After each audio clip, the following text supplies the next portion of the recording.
Hi and welcome back. Today I am going to share with you something that completely transformed the way I paint with watercolors. If you've been painting for long and you feel like your painting looks dull and there's something missing, even when you're following the steps of the tutorial, it doesn't look as lively as a tutorial painting is. Um, it's not you. Let me tell you, there is something very fundamental that you've been missing so far. It's not the brush, it's not the paper, it's not your talent, it's a tonal value. And let me explain this to you in today's lesson in the most simplest way, and it will resonate with you and it will transform the way that you paint from here on. So let's begin. Welcome to day 4, and today we will talk about tonal values and how to paint calm water reflections. If your paintings ever looked flat, this lesson is just for you.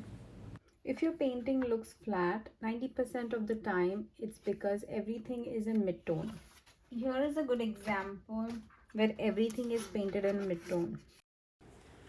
So here is a bird that I've painted. Now this is predominantly painted in mid-tones. It has light tones, but mostly it is in one single tone. 90% of the painting is in mid-tones, which is why it doesn't appeal as much. At this painting, it has all three values, which is why it draws you in completely. There are dark tones, there is contrast of light and dark, there is mid tones. So it looks like a complete painting and it draws you in.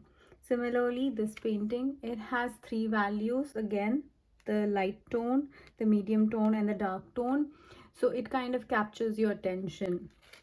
Most of the time beginners fail to understand the difference between tonal values and the color. So if you go by if you paint by color and you miss the tonal values, your paintings will turn out flat.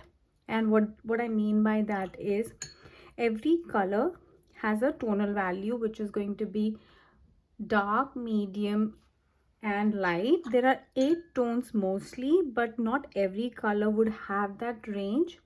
Yellows have lesser range as compared to blues and reds. Generally, every painting should have at least 3 tonal values, which is the dark tone, the mid tone, and the light tone. But every color or a pigment has more variations. So just to show you an example,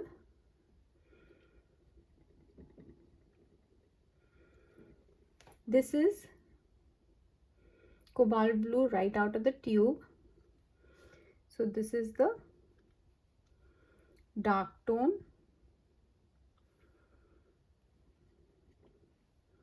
I'm going to add water to it to create mid-tone value. So when I say tea-like consistency, medium consistency, it is basically I'm going for mid-tone value. And when I say light tone, it essentially means the watery consistency or the transparent consistency. So this is the light tone. These are the 3 tonal values that I would go for predominantly. However, the darkest tone would be something which is right out of the tube, dry paint, creamy paint. Now same thing for yellow would be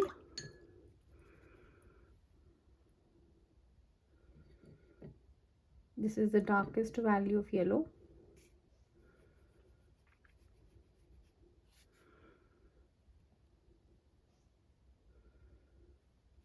This is mid-tone value. And this is the lightest value, which is pretty much, transparent.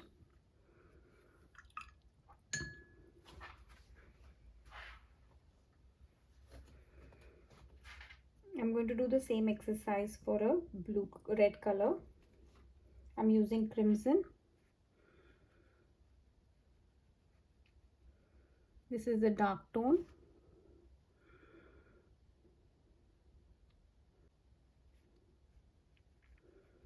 Medium tone.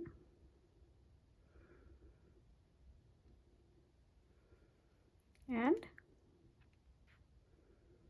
this would be the light tone. So these are the tonal values. Now if I convert this into black and white study, if you look at this, see, this is the darkest tone which matches the blue, this is the medium tone, and this is the light tone. However, yellows have a lower range of dark to light because the pigment by itself is not strong. So you can't play by colors when you are creating your paintings. You have to look at the tonal values. So that's the difference in, something that makes your paintings go flat or look attractive. Now in the part 2 of our video, we're going to learn how to paint calm water reflections. So essentially what I'm going to go ahead and do is paint some trees here. I'm drawing some pine trees so that we can understand and reference the reflections to these trees.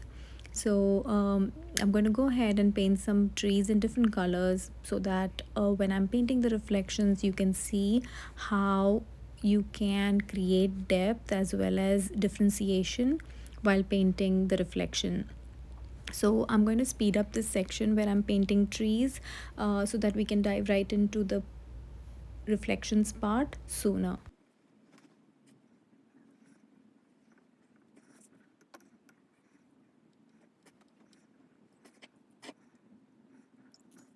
Now I'm going to take you through how I paint reflections.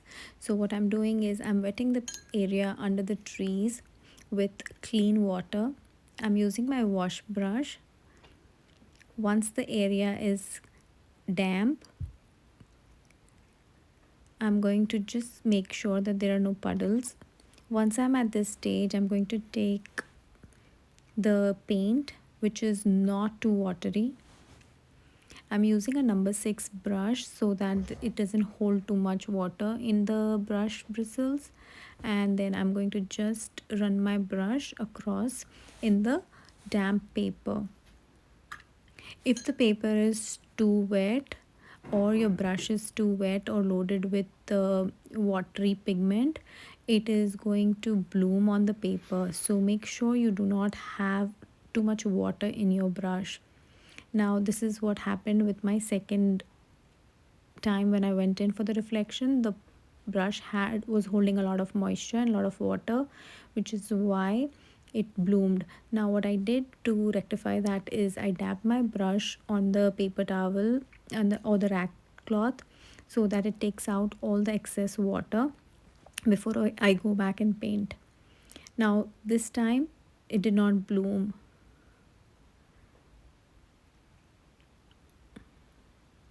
So I'm going to repeat those steps again.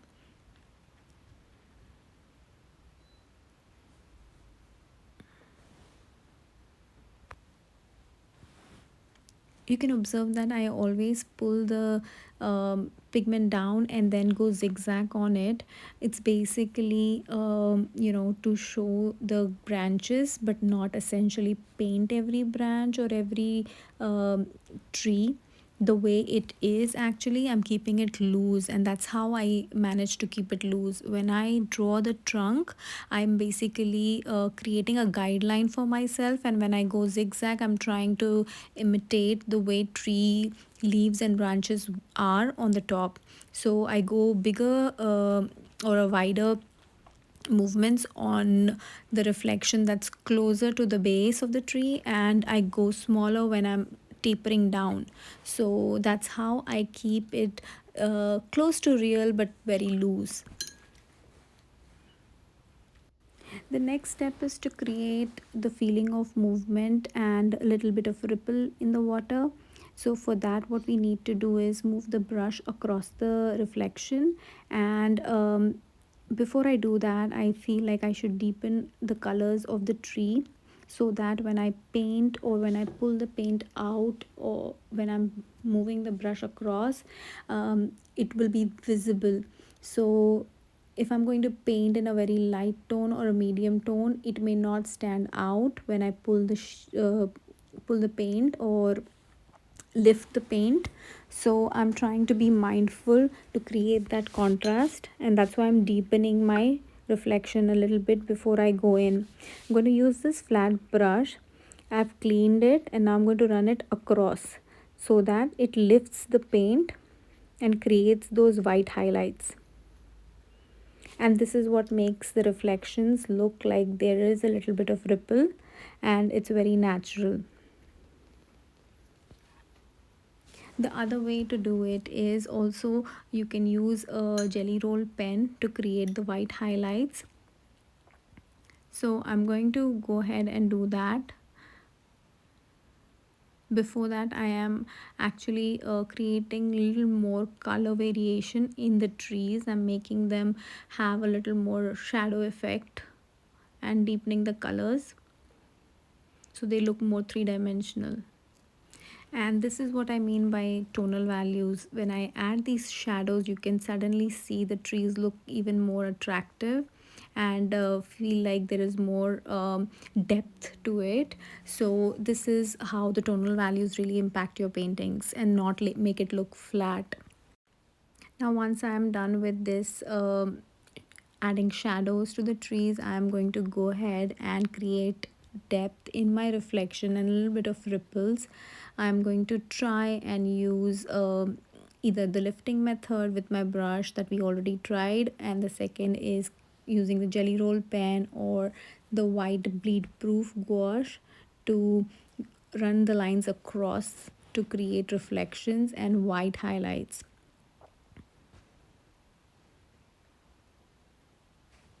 As you can see, I am my paper is still damp, and I am making the reflections a little more darker.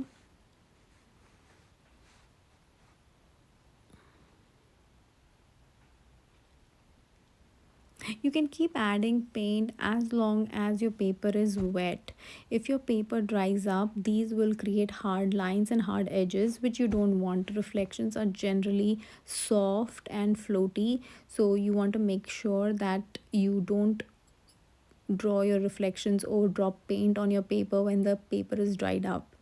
So now we're going to lift.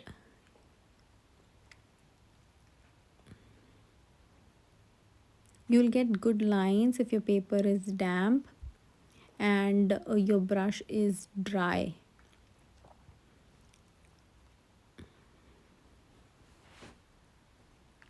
You could also try lifting on the dry paper, uh, but it is a little challenging. You will have to make sure you practice before you go in doing that, because I find it I don't do that. Now I'm using my white jelly roll pen to create the white highlights. You can also use bleed proof gouache to create those white highlights. I'm going to show you that as well. So there is not one right way of doing things. There are different ways you can get the same effect. It's just that what do you have available and what are you comfortable with. So you have to keep experimenting and trying to use different things and see what works for you rather than blindly just following one method.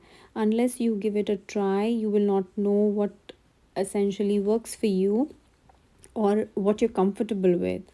So, I would highly recommend experimenting with different ways of doing the same thing before you make it your style. So, this is how you get the calm water reflections, which looks mirror like and very soft. So, this is it for today's day 4 lesson. I will see you tomorrow. Today, you've learned the most important foundation of watercolor. You've learned tonal values, light, mid, and dark tones.